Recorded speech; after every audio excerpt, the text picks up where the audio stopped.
যে আমি তোমাদেরকে অর্থাৎ স্বামী এবং স্ত্রীদেরকে আমি যেন কি করেছি, জোড়ায় জোড়ায় সৃষ্টি করেছি এবং একের প্রতি অপরের মহব্বত দিয়েছি, ভালোবাসা দিয়েছি, যাতে করে তোমরা একে অপরের প্রতি প্রশান্তি লাভ করতে পারো।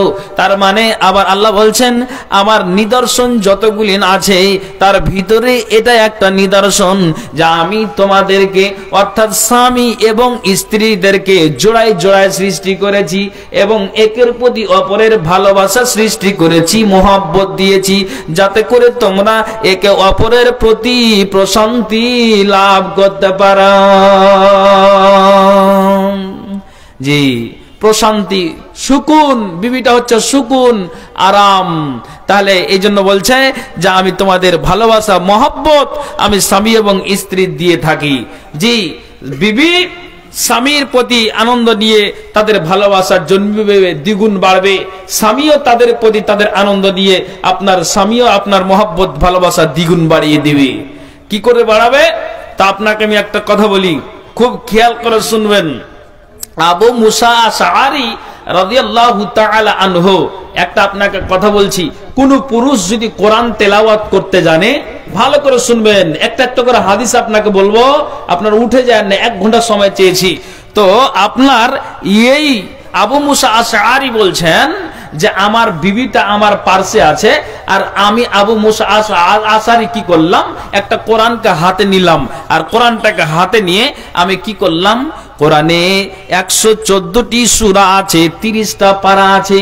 তা আবু মুসা আশআরী বলছেন যে আমার বিবিটা বসে আছেন আর আমি আমার মাথাটাকে কি করলাম, আমি আমার বিবির জাঙ্গে, তার মানে উরুরানে আমি মাথাটাকে রাখলাম আর মাথাটাকে রেখে আমি আবু মুসা আশআরী আমি বিবির মাথাতে, আমি বিবির উরুরানে আমি আমার মাথাটাকে রেখেছি আর আমি আল্লাহর এই পবিত্র কোরআন খানার সূরা গুলিনকে আমার যেটা মনে হয়, যেটা আমার ইচ্ছা হয়, আমি সেই কোরআনের আয়াত গুলিনকে একটা একটা করে পড়ি। আমার বিবি আমার কোরআন তেলাওয়াত শুনে আর আমার মাথাটাতে হাত বুলাই, তো আমি আবু মুসা আশআরী বিবির উরুরানে মাথা রেখে কোরআনটা তেলাওয়াত করি। তো আমার বিবি খুশি আছেন যে আমার স্বামীটা আমার উরুরানে মাথা রেখে কোরআন তেলাওয়াত করছেন, এতে আমার মনটা ভরে যায়, আমার মনটা বিরক্ত হয় না, আমার মনটাতে আমার প্রাণটা আমার জুড়িয়ে যায়, মহব্বত বেড়ে যায়, ভালোবাসা বেড়ে যায়। আবু মুসা আশআরী বলছেন যে আমিও আমার বিবি যখন আমার মাথাতে হাতটা বুলাই তখনই দুজনের প্রেমের ভালোবাসার টান দুজনের মেরে দেয়। আচ্ছা, আপনি আমার সাথে উত্তরটা দিন, যদি এইরকম দুজনের এই ভালোবাসার কথা আর দুজনের মধ্যে এক পার্শ্বে বসে আলোচনা করা, আপনি কথা বলেন, মহব্বত বাড়বে না কমবে? কমবে। আমার একটা এলাকার কথা বলছি, আমার গ্রামের কথা নয়, আমার এলাকার একটা কথা বলছি। একটা পুরুষ মাঠ থেকে আয়সা বলছে যে আমার একটু শরীর খারাপ, মানে একটু আমি ক্লান্ত হয়ে পড়েছি, আমি জমিতে চাষবাস করে আসলাম, তো বলছে যে আমাকে সুন্দর করে আমার মাথাতে একটু আমি তেলটাকে ঢেলে দাও, সরিষার তেল, আর আমার মাথাটাকে আমার মালিশ করে দাও, সারাটা শরীরকে আমার মালিশ করে দাও, মাথাটা আমার কি করো, একটু আমাকে কি করো, চুলগুলোকে টেনে আর ধরে একটু ভালো করে মাথাটাকে সুন্দর করে সাইজ করে দাও, শরীরকে আমার তুমি ইয়ে করো, মেসেজ করো, একটু আমাকে ভালো লাগবে। তখন ও নিজের মাথাটা আপনার ওই বারান্দাতে বসে আছে, মাথাটা শুধু একটু দিয়েছে, 5 সেকেন্ড হয়েছে, তুমি হঠাৎ তোমার অভ্যাসই গেল না, খালি আসে তুমি আমার এখানে মাথা রেখে ঝিনঝিন করো না। আপনি কি বুঝতে পারলেন? একটু আমাকে জবাবটা দেন, তো বিরক্ত হবেন না আপনারা। এই কথাটা যে একটা স্বামী ক্লান্ত হয়ে এসে যদি এই কথাটা আফসোস করে বলেছে, বিবি চড়াও হয়ে গেছে স্বামীর প্রতি, আচ্ছা বলেন তো এই জায়গাটাতে মহব্বত বাড়বে না কমবে? কথা কেন বলছেন আপনারা? আমার ভাষা মনে হয় বুঝতে পারছেন আপনারা না? হ্যাঁ, তো কথা বলেন। আমি তো 1.5-2 ঘন্টা বলবো একা একা, আপনি একটু মাথাটা হিলান 10 মিনিট পরে, কিংবা যখন প্রয়োজন পড়বে তখন, তাহলে এই কথাটা বলে দিলে মহব্বত বাড়বে। তা আবু মুসা আশআরী বলছেন যে আমার বিবির উরুরানে মাথা রেখেছি, আর মাথা রেখে আমি কোরআনকে তেলাওয়াত করে যাই। আর রাসূল বলছেন কোন পুরুষ যদি কোরআন তেলাওয়াত করতে জানে আর বিবির উরুরানে মাথা রেখে যদি কোরআনটাকে পড়ে, তাহলে আল্লাহ রাসূল বলছেন যে বিবির উরুরানে মাথা রেখে কোরআন পড়াটা সুন্নাত। একবার জোরে বলুন সুবহানাল্লাহ। দেখেন, আপনাকে একটা করে হাদিস বলবো আর আপনি শুনবেন। আয়েশা বলছেন নবীজির একাধিক বিবি আছে, তার ভিতরে আমি আয়েশা একজন। দেখেন তো আয়েশা বলছেন নবী যেদিন মারা যায় বাকি গোরস্থান থেকে আল্লাহ পাক রাসূল আসলেন, আর আসার পরে আমার নবী অর্থাৎ আমার স্বামী আখেরি নবী তিনি কি করলেন যে আমার ওই উরুরানে আল্লাহ পাক রাসূল মাথাটা দিলেন, আর মাথাটা দিয়ে আল্লাহ পাক রাসূল আমার উরুরানেই মাথা রেখে আমার স্বামী দুনিয়া থেকে বিদায় হয়েছেন। তো আমি আয়েশা আমি মনে মনে আনন্দ করেছি, হেসেছি যে আমি কত ভাগ্যবান।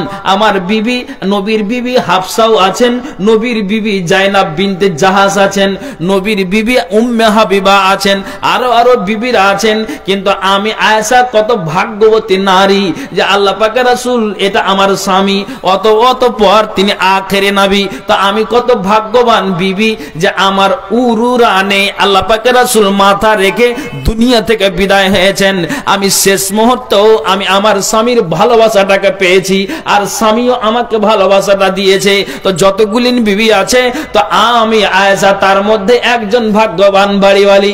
কাজেই আমার মনটা মরার কালে আনন্দ ছিল যে এটা আমি কত ভাগ্যবান আয়েশা যে আমার উরুরানে মাথা রেখে আল্লাহ পাক রাসূল বিদায় হয়েছেন। একবার জুড়ে বলুন সুবহানাল্লাহ। দেখেন তো এই মহব্বত ভালোবাসা। আমি আপনাকে এই কথাগুলি শোনাবো, কিছু কিছু নারীদের কথা আমি আপনাকে বলবো, তাহলে আপনি কথাটা বুঝবেন, বিরক্ত হবেন না। খো মা বোন একটু আপনি মানে কথার দিকে কর্ণপাত করে শুনবেন, আপনি একটু নজর দিবেন মা বোন, যে মাইকের দিকে লক্ষ্য করেন যে কোনটার পর কোনটা কথা বলছি। আর একটা কথা বলছি, কি কথা?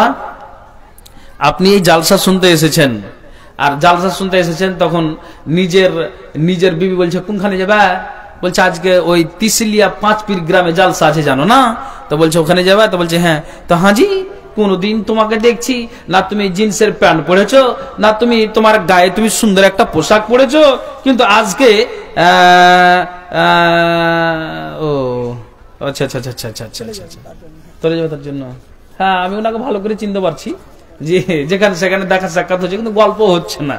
তা যা হোক, উনি কিন্তু জালসার মাঝে আসেন, খুব গুরুত্বপূর্ণ কথা উনি রাখেন, বলেন। আমরা বক্তা মানুষ, দিনাজপুর আরো কোথাও এলাকায় যাই, তো আপনাদের এলাকাতে আসি, দেখি, ঘুরি, তো উনাকে ভালো করে জানি, উনার ব্যাকগ্রাউন্ডও ভালো করে আলহামদুলিল্লাহ জানা আছে, বা আপনারাও চিনেন।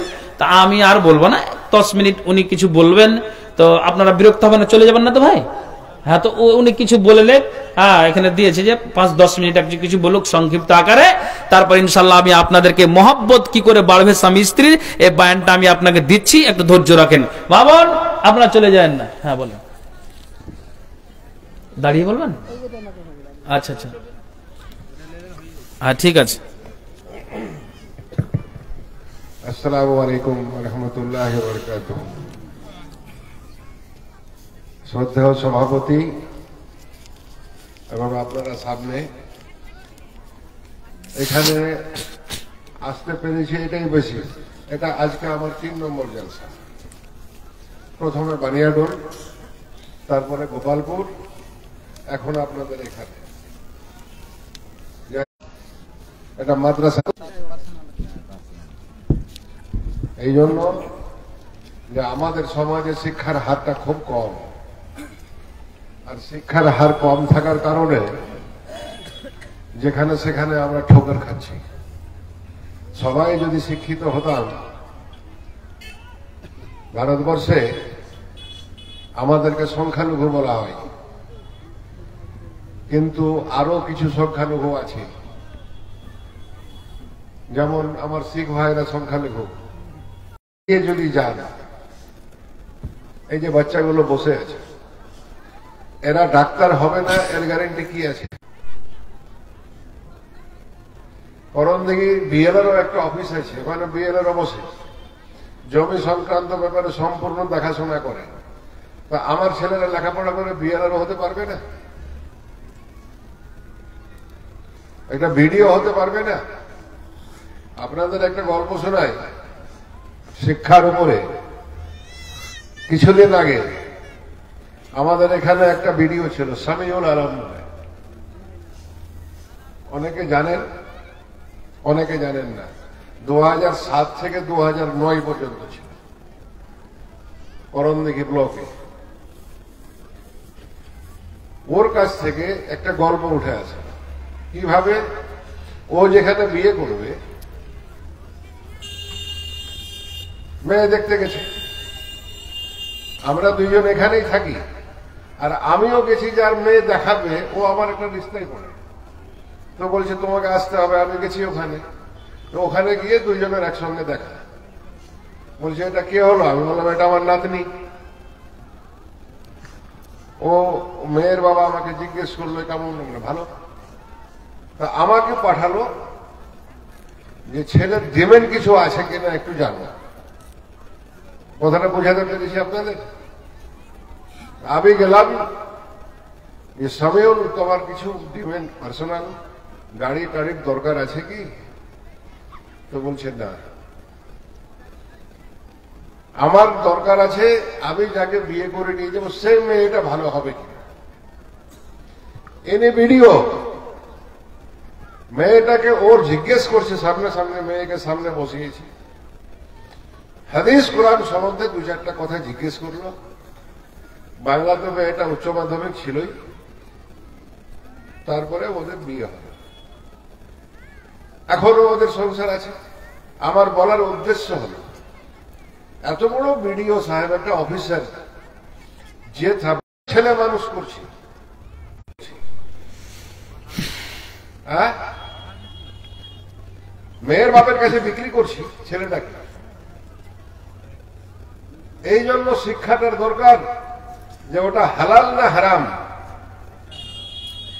মেয়ের বাপের কাছ থেকে প্রেসার দিয়ে কিছু মানে টাকা পয়সা আদায় করা, সোনা দানা আদায় করা, খাট আদায় করা, এটা হালাল না হারাম?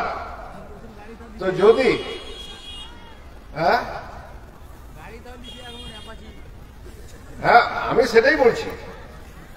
তাহলে এটা যদি হারাম হয়, তাহলে আমাদের মধ্যে এত ডিমান্ড কেন বেশি? সবাই তো বুঝলেন যে হারাম, তাহলে ছেলেটাকে বিক্রি কেন করছে? আর কিছুদিন দেখি আমি কিছু কিছু জায়গায় বিয়ে দেওয়ার 1.5 বছর 2 বছর বছর জুটে না, ফের ওরাই থানাতে গিয়ে বসে ফয়সালা করছে, মেয়েটার তালাক করছে। সমাজটাকে কোন জায়গায় নিয়ে যাচ্ছি আমরা? রাসূলুল্লাহ সাল্লাল্লাহু আলাইহি সাল্লাম কি একটা দেখেন, আমি বলি বিশ্বের মধ্যে আল্লাহ তাআলা যত সৃষ্টি করেছে, যত মানুষ, নবী পয়গম্বর, সর্বশ্রেষ্ঠ মহামানব হচ্ছে রাসূলুল্লাহ সাল্লাল্লাহু আলাইহি সাল্লাম। একে আপনি আপনার মৃত্যুর পরেও খুঁজবেন, হাসরেও খুঁজবেন, জান্নাতে যখন যাবেন তখনও খুঁজবেন। একেই রে। এরই একটা উদাহরণ হিসাবে বলছি কিভাবে করে গেছে 1500 বছর আগে। আমাদের দেশ মানে বিশ্বে প্রথম 1969 সালে যখন চাঁদে মানুষ প্রথম পা দিল,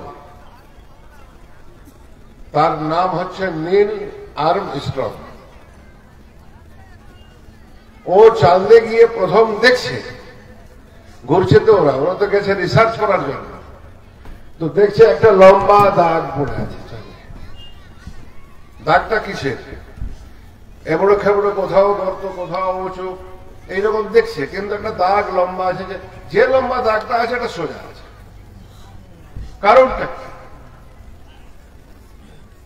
ও যখন আবার এই পৃথিবীতে ফিরে আসলো চাঁদ থেকে, তখন জিনিসটা আমার জানার খুব উৎসুক হলো যে চাঁদ তো দেখলাম, ছবিও করলাম, এই দাগটা কিসে পড়ে গেল? এইরকম এক তাকরীর ওখানে হচ্ছে যে জলসা, তো কোনো মাওলানার সাথে গল্প করতে গিয়ে এইটা পেয়ে গেল।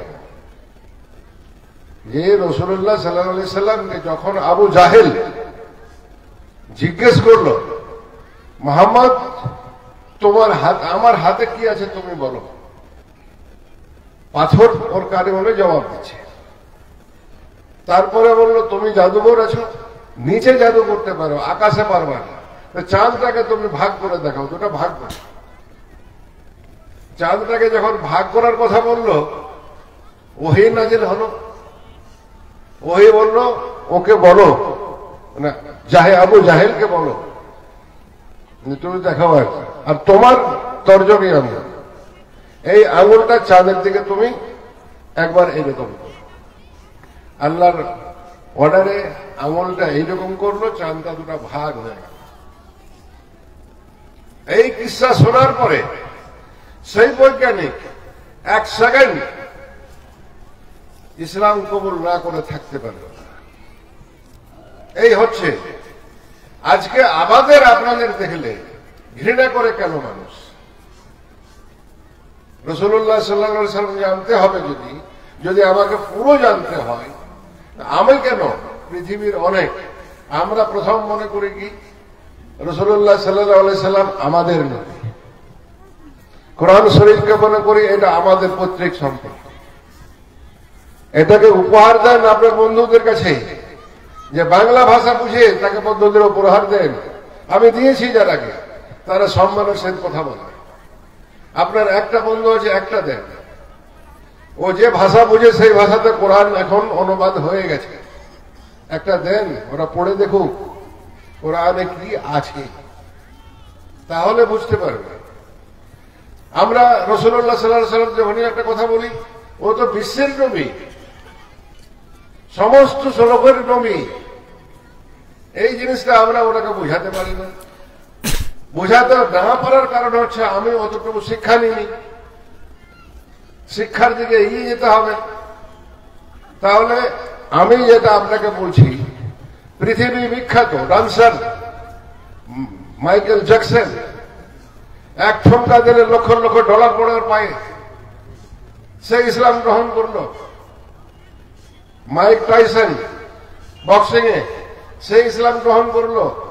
মোহাম্মদ আলী ইসলাম গ্রহণ করলো। কিসের কাজ?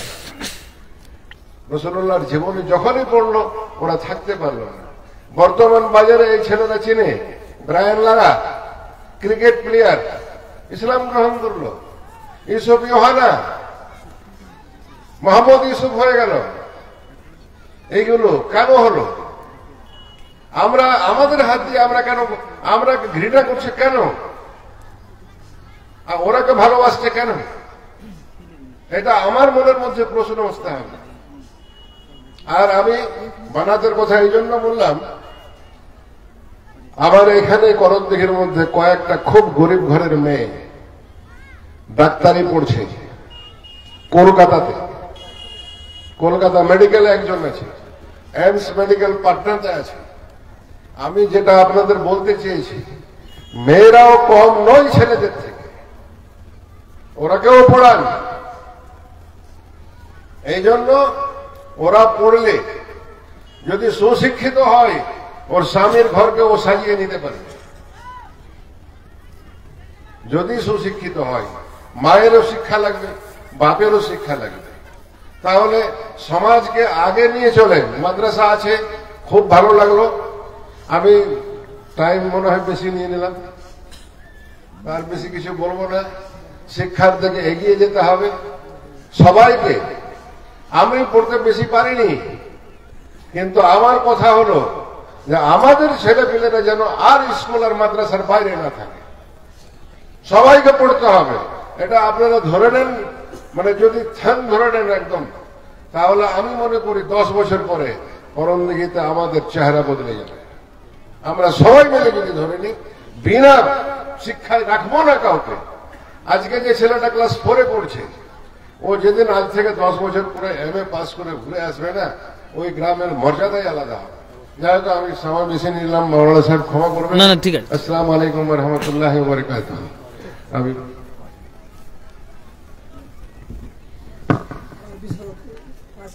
জি, আর কি বাড়াচ্ছে না করেন। আপাতত নেন, আছি তো সঙ্গে। বাড়ি আমার এখানেই। হ্যাঁ না আপনি আর 1,000 টাকা করে দাবিটা রাখেন। আলহামদুলিল্লাহ যান। না আসলে কথা হলো যে ইনারা সব জায়গায় যান, আমি বললাম যে ইনাদের সাথে কথা হচ্ছে না, কিন্তু কোনখানে যাচ্ছেন, দাওয়াত হচ্ছে, ইনভাইট করছেন আপনারা, তো এটা তো দেখতে পাচ্ছি যে ওটাই তো মানুষ, বুঝতে পারলেন কিনা। তো যা হোক, প্রতি জায়গায় দিতে হচ্ছে, ওনাদেরকে দিকে আমাদেরকে লক্ষ্য রাখতে হবে। তো ভাইজান, আমি যে বিষয়টা আপনাদেরকে মানে বলতে শুরু করেছি, আপনারা কি এতে খুশি না বেজার বলেন তো? খুশি আছেন তো? তো বলছি যে আপনারা যেভাবে বসে আছেন, আমি বলবো না যে আপনারা উঠে যান, একটু গচ্ছিত হন, সেটা আপনাদের বিবেক যা বলে সেটাই ঠিক আছে, কিন্তু আমি আপনাকে বলবো যে অন্তত কিছু কথা আপনারা শুনেন যে মহাব্বত কি করে বাড়বে, স্বামী এবং স্ত্রীর সংসারটা কি করে আপনার চলবে, আমি এটা আপনাকে বুঝাতে চাইছি।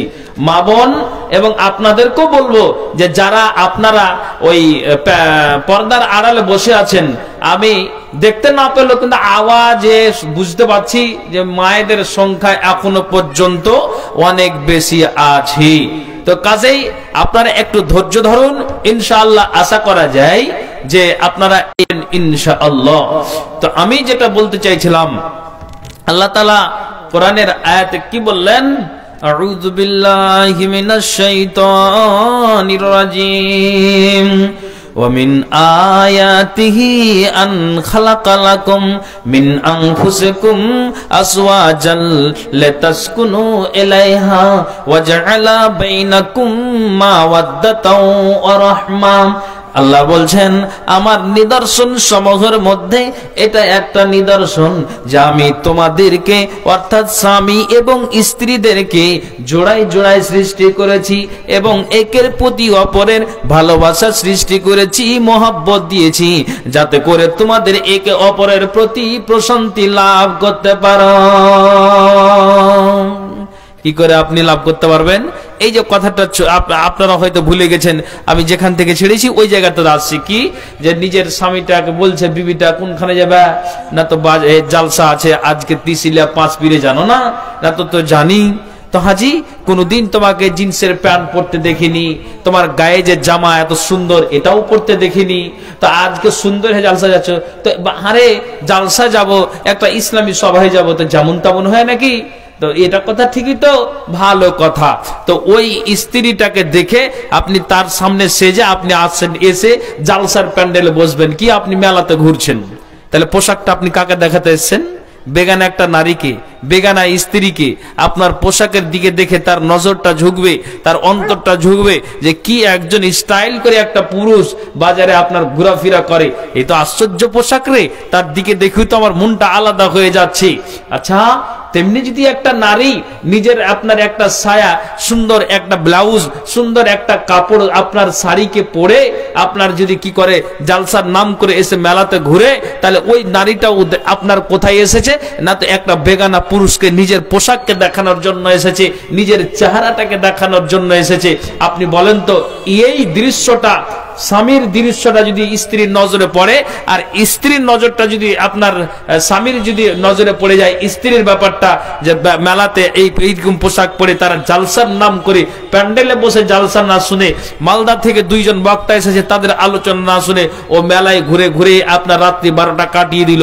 আচ্ছা বলেন তো, এইরকম হয়ে গেলে আপনি বলেন আপনার মনটা মনক্ষুণ্ণ হবে না? বা আপনি এই আচরণ করলে আপনার বিবির মন বিরক্ত হবে না? হ্যাঁ না বলুন না জি? অবশ্যই একটু হ্যাঁ আর না বলবেন, কথাটা যেন সেটেল হয়, হবে না ভাই?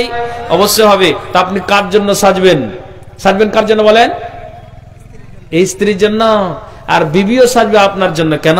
আল্লাহ বলছেন, নবীজি বলছেন, ইবনে আব্বাস বলে একজন সাহাবী আছেন, উনি বলছেন যে আমি একটা সুন্দর একটা পোশাককে পরিধান করি, আর একটা আমি যেন গায়ে একটা জামাকে পরিধান করি, আমি একটা লুঙ্গি কিংবা প্যান্ট পায়জামা সুন্দর একটা আমি পরিধান করি, গায়ে একটা সুন্দর নতুন জামাকে চাপিয়ে দিই, আর ওই একটা নতুন জামাকে চাপিয়ে দেওয়ার পর আমি কি করি? ইবনে আব্বাস, আমি মেলাতে ঘুরি না রে, আমি একটা পর আপনার নারীকে দেখায় না রে, আমি আমার চেহারাটা একটা বেগানা নারীর সামনে আমি ভাস কি করে, আমার দিকে নজর দেয়, পোশাকের দিকে নজর দেয়, আমার দিকে নজর দেয়, পোশাকের দিকে নজর দেয়। একটা নতুন পোশাক আমার সাহাবী ইবনে আব্বাস পড়েছেন, তো আমি যখন আমার স্বামীর দিকে নজর দিয়ে তাকাই, তখন আমার স্বামীটা আমার দিকে তাকায়, ওই পোশাকের টানে আমার মহব্বতটা বেড়ে যায়। ইবনে আব্বাসের বিবি বলছেন যে আমার স্বামী আমার জন্য সেজেছে, তখন আমি কি করলাম, আমিও আমার স্বামীর জন্য সুন্দর করে সিধাটাকে ফাটিয়ে দিলাম, আমি সুন্দর করে আমি মাথায় চিরুনি করলাম, আমার চুলগুলো এবড়ো খবড়ো হয়ে আছে, লম্বা চুলের একজন আমি বেটি ছেলে, তো আমার চুলগুলো এলোমেলো হয়ে আছে, চিরুনি নাই, তেল করিনি, আমি তেল দিলাম, চিরুনি দিলাম, সুন্দর করে মাঝখান দিয়ে সিধাটাকে ফাটিয়ে দিলাম। ইবনে আব্বাসের বাড়িওয়ালি বলছেন যে আমি আমার স্বামীর জন্যই সুন্দর হয়ে আমি বসে থাকি, দেখো স্বামী তোমার জন্য আমি একটা আনলিমিটেড 5GB, এতে কোনো আমার টেনশন নাই, তুমি যতবার দেখবে তুমি দেখে যাও, আমি এটা তোমার জন্য, তুমি আমার জন্য। একটা বেগানা নারীকে, একটা বেগানা পুরুষকে দেখিয়ে আমি নিজে গুনাহ কামাতে যাব না। বলেন সুবহানাল্লাহ। তাহলে এইভাবে আমাকে আপনাকে সাজতে হবে বিবির জন্য, বিবি সাজবে আপনার স্বামীর জন্য। তো সাজবে স্বামী আর বিবি কোনখানে? আসছে জালসার নাম করে মেলাতে গিয়ে তারা আপনার যা যেটা মন লাগে সেটাই করে। মহব্বত কারে কয়? দুনিয়ার একটা আপনাকে কথা বলি, অনেক কথা আছে, হ্যাঁ, তো আমি আপনাকে আজকের ভালোবাসার পয়েন্টগুলো আপনাকে আমি দিচ্ছি।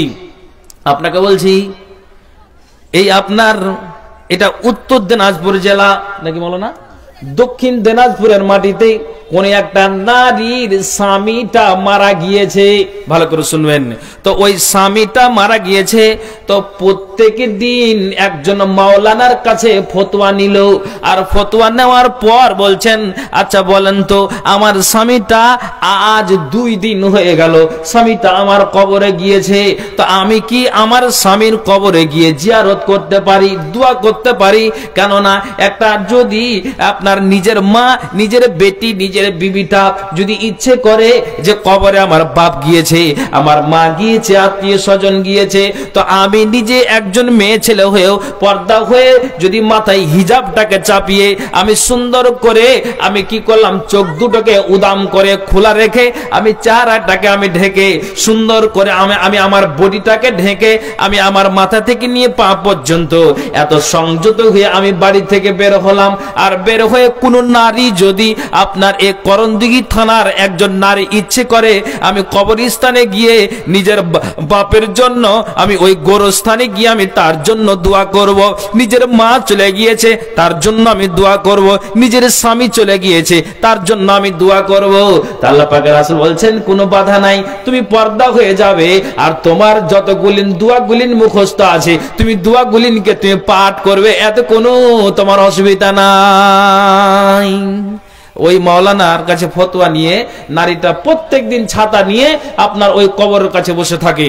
তো একদিন একজন মোল্লা টাইপের মানুষ রাস্তাতে 7 দিন আর 8 দিন, একটা আপনি কথা বলেন তো, একটা পুরুষ কিংবা একটা নারী বারবার যদি একটা বাড়িতে প্রতিদিন যায় দিনে আর রাতে, তো মানুষের একটা কিছু মনে কোনো কিছু কল্পনা আপনার জাগবে না? জাগবে না? হ্যাঁ বলেন, হ্যাঁ কথা বলেন জি ভাই, এই কথা বললে আমাকে ভালো লাগে। তো তো এবার আপনাকে বলছি, তখন মোল্লাটা বলছে এই তুমি প্রতিদিন ছাতা নিয়ে কোথাও যাও? হ্যাঁ বারবার দেখি, আর তুমি একটা কাপড়কে পরে নাও, মাথায় তো সুন্দর করে কাপড় পরো, চাদরকে গায়ে দাও, তুমি তো পর্দার সহিত তুমি যাও, আর গিয়ে তুমি কোনখানে গিয়ে তুমি এইভাবে সময়টাকে কাটিয়ে তুমি চলে আসো? তো একটা মেয়ে মানুষ সকাল আর সন্ধ্যা বের হও, তো তোমার মনটা মানে কি তোমার মনে কি একটু দ্বিধা লাগে না? তুমি কি করে যাও? তখন বলছে আহা দাদা হে, তুমি আমার দাদর বয়সের, তুমি আমার নানার বয়সের, তো দাদু হে একটা কথা শোনো, আমি আমার স্বামীর সঙ্গে 1-2 করে করে কতদিন সংসার করলাম না, তো 30 থেকে 40 বছর আমি তার সঙ্গে উঠা বসা, খাওয়া দাওয়া, লেনদেন সবকিছু আমার হয়েছে। তো আমার স্বামীটা এত ভালো ছিল যে আমার স্বামীটা কোনোদিন আমাকে আমার অন্যায় হতে গেলেও আমাকে মহব্বতের কথা বলে আমাকে ভুলটাকে শুধরে দিয়েছে। তো আমি কোনদিন 40 বছর সংসার করেছি, একটা চড় আমি হালকা করেও আমি আমার পিঠে খাইনি, আমার মুখে মারেনি, মাথায় মারেনি, গায়ে আমার টাচ করেনি, আমাকে রেগেও মারেনি, আমাকে কোনদিন চোখ রাঙিয়ে কথা বলেনি। আর আমিও আমার স্বামীর ভালোবাসাতে আমি এতটাই তার সেবা করেছি। রাত্রি 12টায় এসেছে, তো রাত্রি 12টায় স্বামীর কোনো প্রয়োজন হতে গেলে আমি বিবি কি করেছি, আমি নিজে যখন আবার স্বামীর যদি কোনো আপনার প্রসবের বারাত হয়েছে, আমি সঙ্গে সঙ্গে উঠে গিয়েছি, আর উঠে গিয়ে তাকে আমি নিজের টিবলটাকে না চাপতে দিয়ে আমি নিজেই হাতাটাকে চাপলাম, পানিকে বের করলাম। মার্শাল থাকতে গেলে আমি সেটাকে ঘুরিয়ে দিয়ে গরম পানি বের করে ঠান্ডার সময় আমি তাকে লোটা বাটি এগিয়ে দিলাম। এক কথাই আমরা দুজনেই এত সুন্দর করে সংসারটাকে চালিয়েছি।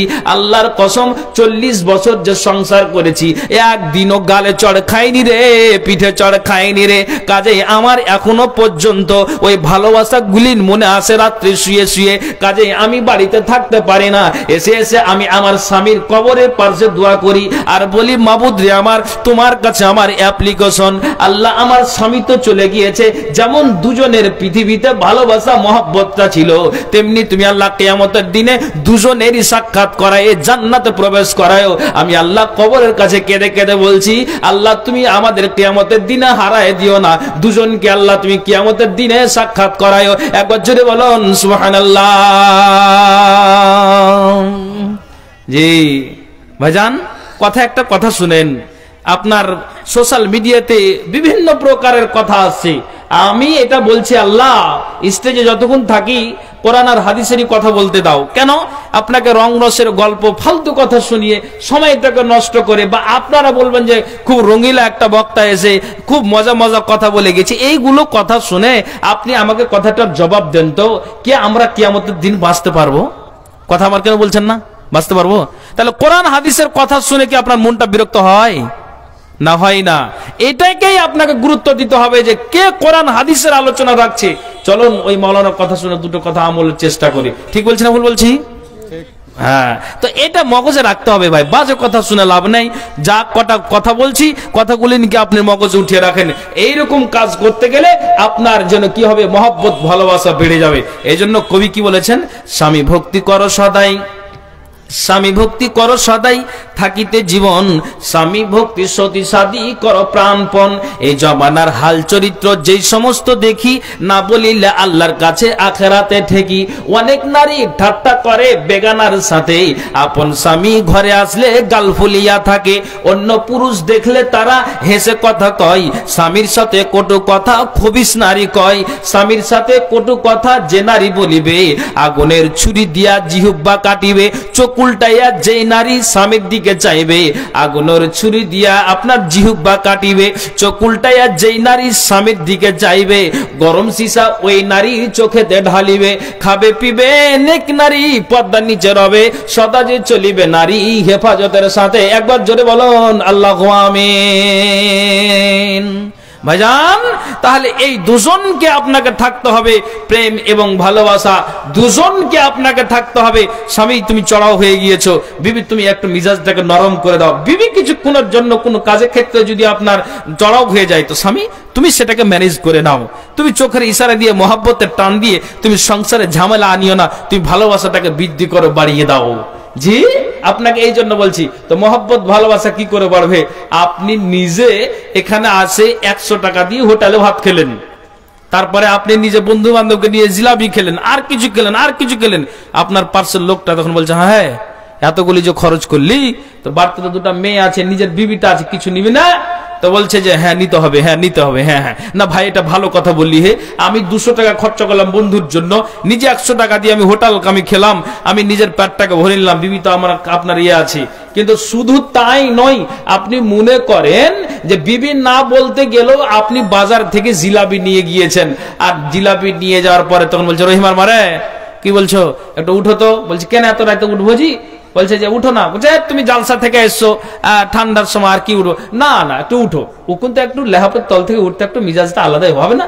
আপনি শুয়ে থাকলে হবে না? হবে, অটোমেটিকলি হবে। তো বলছে একটু উঠো। উঠলো। নবীজি বলছেন, কাজের কথা বলছি দাদার আমার, এটা আপনাকে বাজে কথা শোনায় না। আল্লাহ পাকের রাসূল বলছেন, ইবনে মাসউদ থেকে হাদিসটি বর্ণিত, আমার ইবারত গুলো মুখস্থ আছে, কিন্তু আপনি এই গভীর রাত্রি হতে যাচ্ছে বলে সময়কে নষ্ট করি না, মাফহুম গুলো আপনাকে শোনাই। তো নবীজি বলছেন, এর দুনিয়ার মানুষেরা একটা পুরুষ আপনার তিসিলিয়া 5 পীর গ্রামের বা আপনার জালসার বাজার থেকে 1 পোয়া 1 কেজি জিলাপি নিয়ে গেল, নিজের বিবিটাকে রাত্রি 12টাতে উঠালো, আর উঠায় নবীজি বলছেন তার মাথাটাকে তার বাম হাতে রাখলো, আর রাখার পরে একটা জিলাপি আপনার পলিথিন থেকে ক্যারি ব্যাগ থেকে একটা জিলাপিকে হাতে নিল, আর হাতে নেওয়ার পরে বিবিকে বলছে, খা রে আমার বিবি, আমার বাড়িওয়ালি একটু মুখে দে তো, এটা মুখে দিলে মনটা আমার শান্তি পাবে, সকালে তো খাবে খাবে, কিন্তু একটা জিলাপি না খেয়ে আমি আর ঘুমাতে পারি না রে, আমি আর থাকতে পারি না রে। রাসূল বলছেন, এটা মোহাব্বতের খাতিরে তোমার বিবির ঘুমটা চলে আসতে গেলেও তুমি কি করেছো, এই ভালোবাসাটাকে বৃদ্ধি করার জন্য, মোহাব্বতটাকে বাড়িয়ে দেওয়ার জন্য তুমি ওই বাজার থেকে একটা জিলাপি তোমার বিবির মুখে দিয়েছো, যদি একটা ফোঁটা খায় কিংবা রসটা তার মুখে থেকে পেটে চলে যায়, এক ঢোক পানি আপনি খাইয়ে দিলেন, আল্লাহ পাকের রাসূল বলছেন যে কান খুলে শুনো, যে এটা তোমার জন্য সাদকা হিসাবে গণ্য হয়ে যায়। একবার জোরে বলুন সুবহানাল্লাহ।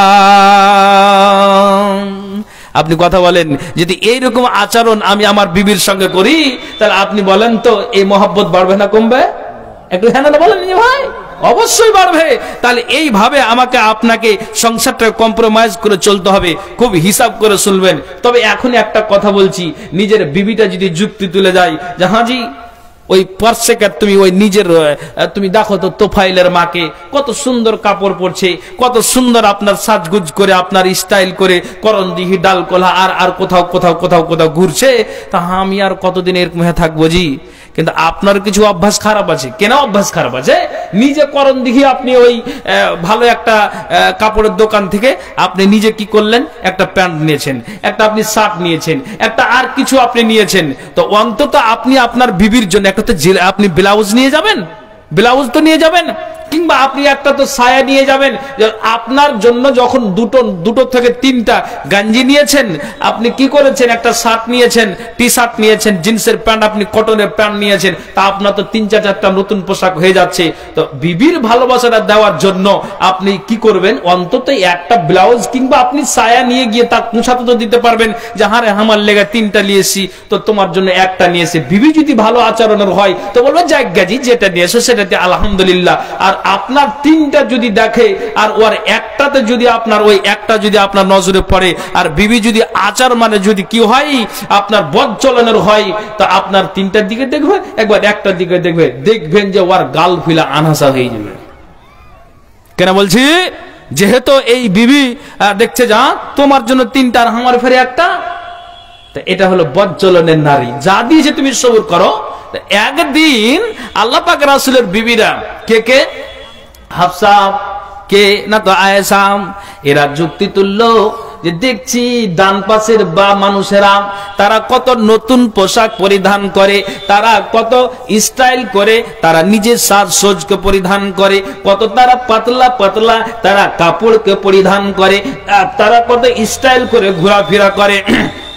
নবীর কাছে আমরাও নালিশ জানাবো, তোমার কাছে আসতে গেলে তুমি বলবে আমাদেরকে ভালো ভালো খাবার দাও, সুন্দর কাপড় দাও, পোশাক দাও, কিন্তু বিবিকে এটা উচিত করতে হবে যে তুমি যাকে বিয়ে করেছো, তোমাকে বিয়ে করে এনেছে, কিন্তু তুমি তোমার স্বামীর দিক দেখে এসেছো, তার মানে তোমার বাপ এসেছে, তোমার আপনার মা এসেছে, তোমার চাচা এসেছে, দাদা এসেছে, যে আমার ভোগনপত্তার অবস্থাটা কেমন, ওই দেখে তোমার পজিশন দেখে বিয়েটা দেওয়া হয়েছে। কিন্তু স্বামীর যতটুকু আছে তার প্রতি জুলুম করে তুমি চেয়ে নিও না, নইলে কিন্তু সংসারে ঝামেলা চলে আসবে, বিবাদটা চলে আসবে। তেমনি আল্লাহ পাকে রাসূলকে তার বিবিরা যুক্তি তুলল, আমাকে এই দাও, আমাকে ওই দাও, আমাকে এই দাও, আমাকে ওই দাও, আমাকে এই দাও, আমাকে ওই দাও, আমাকে এই দাও, এই করে করে তারা সবাই তারা যুক্তি তুলল। আল্লাহ পাকে রাসূল তিনি নিজে গালে হাত দিয়ে বসে গেলেন। কেন বসে গেলেন? হায় রে আল্লাহ, আমার বিবিরা আজকে যা চেয়েছে আমার কাছে তা নেই, কিংবা আমি সক্ষম নই, আমি দিতে পারবো না, এটা আমার পক্ষে সম্ভব নয়। কাজেই আল্লাহ পাক রাসূল মুখটাকে মলিন করে আপনার গালে হাত দিয়ে রসুল আমার বসে আছেন। আল্লাহু আকবার। এই মতো অবস্থায় উমর ঢুকেছেন, আবু বকর ঢুকেছেন, আর যখনই তার বাড়িতে প্রবেশ করেছেন বলছেন যে ভাই আপনি উমর বলছেন আল্লাহ পাকের রাসূল গো আপনি বলেন তো কেন আপনার মনটা ভারী হয়ে আছে? আবু বকর বলছেন যে কেন আপনার মনটা ভারী হয়ে আছে? আমার বেটিরা কি আপনাকে কোনো কথা বলেছে? নবীজি মাথাটাকে হিলাচ্ছেন, কেন আফসোস করছেন যে আমার বিবিরা? তখন এবার আবু বকর বলছেন যেটা নাই সেটা কি আপনার কাছে নালিশ করেছে, আপনি আমাকে কথাটার জবাব দিন।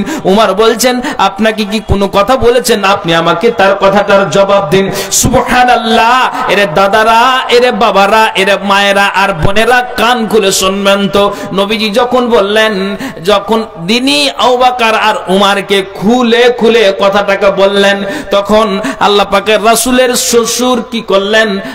হযরত আবু বকর সিদ্দিক উনি কি করলেন? তার নিজের বেটি আয়েশার ফাকামা আবু বকর ইলা আয়েশা, ওই আবু বকর নিজের বেটির চুলের ঝুঁটিটাকে ধরলেন, আর চুলের ঝুঁটিটাকে ধরে আর আবু বকর কি করলেন? একটা চড় মারলেন, গালে নয় পিঠে একটা মারলেন, যে কোনো শরীরের কোনো একটা অংশতে মেরেছে কিন্তু চেহারাতে নয়। আর বলছেন বল ওরে বেটি আয়েশা বল, জামাইয়ের কাছে যেটা থাকবে সেটা চাইবি, আর যেটা থাকবে না বাড়তি করে চাইবি না। এটা অপরাধ হয়েছে, এটা অন্যায় হয়েছে। নিজের বেটিটাকে নিজের বাপ শিক্ষা দিচ্ছে, জুলুম করে জামাইয়ের কাছে চেয়ে না, সংসারটা ভেঙে যাবে, ঝামেলা হয়ে যাবে, সংসার চুরমাচাল হয়ে যাবে। তখন আয়েশা মনে মনে ভাবলেন এটা আমাদের দায়িত্ব ভুল হয়েছে। আবার যখন দেখলেন যে আবু বকর তিনি তিনার বেটির চুলের ঝুঁটি ধরে তাকে জ্ঞান দিচ্ছে, শিক্ষা দিচ্ছে, জামাইয়ের কাছে যেটা নাই সেটা কিন্তু চেয়ে বসেছে, তখন এবার কি করলেন? আবার উমর একটা রাগান্বিত মানুষ, ফাকামা উমর ইলা হাফসা, উমর কি করলেন? তার বেটি হাফসার চুলের ঝুঁটিটাকে ধরলেন, আর ধরে পরে বলছেন হাফসা বেটি বল, নবীর কাছে যেটা থাকবে সেটা চাইবি, বাড়তি করে কোনো জিনিস তোরা চাইবে না। এদের দুজনের মায়ের দেখে তখন আরো বিভিন্ন বলছে আর জীবনে চাহবো না, স্বামীর কাছে যেটা নেই সেটা আর আমি কিছু বলতে যাব না, এটা আমাদের অন্যায় হয়েছে, ভুল হয়েছে, তারা তওবা করে নিল। কিন্তু আজকালকার বাজে অভ্যাস আমি দেখছি, বেটি কোনো অসুবিধা জামাইয়ের বাড়িতে হতেই পারে, তার জন্য বলছে তুই চলে তো কেমন আছে দেখছি, আমি এমএলআর প্রধানকে নিয়ে এসেছি তো আমি ওই কি কহে একটা কথা, যখন যদি আমি টিকটিকিতে না চড়িয়ে দিই, বলে কি বলে না বলে আপনাকে জ্ঞান করতে হবে কি হয়েছে। খবরদার বেটিকে আপনি ফার্স্ট রাউন্ডে সাপোর্ট করিয়েন না। কেন সাপোর্ট করিয়েন না? হতে পারে আপনার মেয়েটা তো দোষ হতে পারে, পারে কি পারে না? যেমন নবীর বেটির দোষ হয়ে যাওয়ার কারণে আল্লাহ পাক রাসূল জবাব কি দিয়েছিলেন যে তুমি এইরকম করছো, তো শুনো ওই হালাতে মারা গেলে আমি তোমার জানাজায় যেতাম না। জীবন আল্লাহ বলেনি? তা আপনি বলেন ফার্স্ট রাউন্ড আপনি সাপোর্ট করেন। আল্লাহ রসুল আগে আলীর কথাটাকে শুনলেন যে কি বলছে, দেখি আমার বেটির অন্যায় না জামাইয়ের অন্যায়, আমার মেয়ে ভুল করেছে না আমার জামাই ভুল করেছে। যখন কথাটিকে টোটাল শুনলেন, শোনার পর দেখছেন যে সম্পূর্ণ আমার বেটি ফাতেমা ভুল করেছে। আল্লাহু আকবার। তখন এই জবাবটা আপনার আলী আপনার কি আছেন পিছনে আছেন, আর ফাতেমা না আলী সামনে আছেন, ফাতেমা পিছনে আছেন। আর ওই মতো অবস্থা আল্লাহ রাসূল জবাব দিয়েছেন, বেটি তুমি তুমি পাওয়ারে এইগুলো কথা বলেছো, কি করে চড়াও করে কথা বলেছো?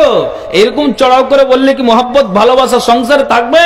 কিন্তু এটা বড্ড তুমি ভুল করেছো। আর শোনো, ভুল তো করেছো, আমি নবী মোহাম্মদ পড়েন সাল্লাল্লাহু আলাইহি সাল্লাম, ওই মুহূর্তে যদি তোমার মৃত্যুবরণ হতো আমি জানাজায় নিয়ে যেতাম না। আল্লাহু আকবার। তাহলে ফার্স্ট রাউন্ডটা আপনাকে বলছি যে আগে উভয়ের কথাটাকে আপনি শুনেন। কোরআনে আল্লাহ তাআলা এটাও কথা বলেছেন যে শুনো, বিচার করবে তা আগে দুই মুখকে এক জায়গাতে করো, দিয়ে কথাটাকে ভালো করে শুনে মূল্যায়ন করে বিচার করো। বেটির কথা শুনে আপনি সংসারে ঝামেলা আনিয়েন না। বাপকে বলছি, কেন বলছি? যে হতে পারে যে আপনার মেয়েটাই তো ভুল করতে পারে, পারে কি পারে না ভাই বলেন না? পারে। তেমনি আয়েশা এই কথাটা যখন আবু বকর বললেন, উমর নিজের বেটিকে বললেন, তখন সবাই তারা কি বলছেন?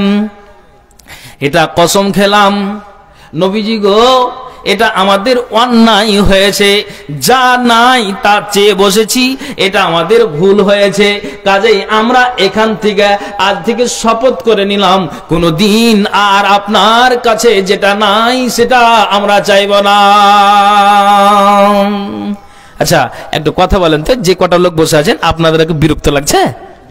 এ ভাই পিছনের লোক যারা একটু হাতের ইশারা করেন তো, অসুবিধা বোধ হচ্ছে কি?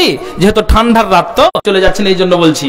হ্যাঁ তা আপনাকে বলছি, ফাতেমা রাদিয়াল্লাহু তাআলা আনহা উনি কিন্তু একদিন কাঁদছেন, তো কাঁদছেন তো পার্শ্বে আবু বকরের স্ত্রী উনি কিন্তু বসে আছেন। তখন বলছেন, দেখেন দেখেন ইতিহাসগুলো শুনে, মা বোন কান খুলে শুনবেন। তো ফাতেমা যে কাঁদছেন তখন বলছেন ইয়েকে, মানে ফাতেমা কাঁদছেন তো ডুকরে ডুকরে কাঁদছেন, তো কান্না যে করছেন তো মানে আওয়াজটা নয় কিন্তু চোখ দিয়ে পানি ঝরছে। তখন বলছে, কেন কাঁদছ, কি হয়েছে, কেমন তোমার বিপদ, কেন কাঁদছো, কিছু বলছো না যে? আহা দেখেন তো। তখন ফাতেমা বলছেন, নানি রে চোখ দিয়ে এই জন্য পানি, কেন কাঁদছি গো নানি, এই জন্য আমার চোখ দিয়ে আসছে পানি। পানি আসার কারণ হলো যে আমি কতটা লম্বা, কতটা আমি বেটে, কেমন আমি মানুষটা, আমার রংটা কেমন, আমি কতটা সাদা, কতটা সম্বারণ, আমার ইজ্জতটা কেমন, আমার শরীরটা কেমন, আমার এই শরীরের গবেষণা, আমার শরীরের গভীরতা কে বলতে পারবে?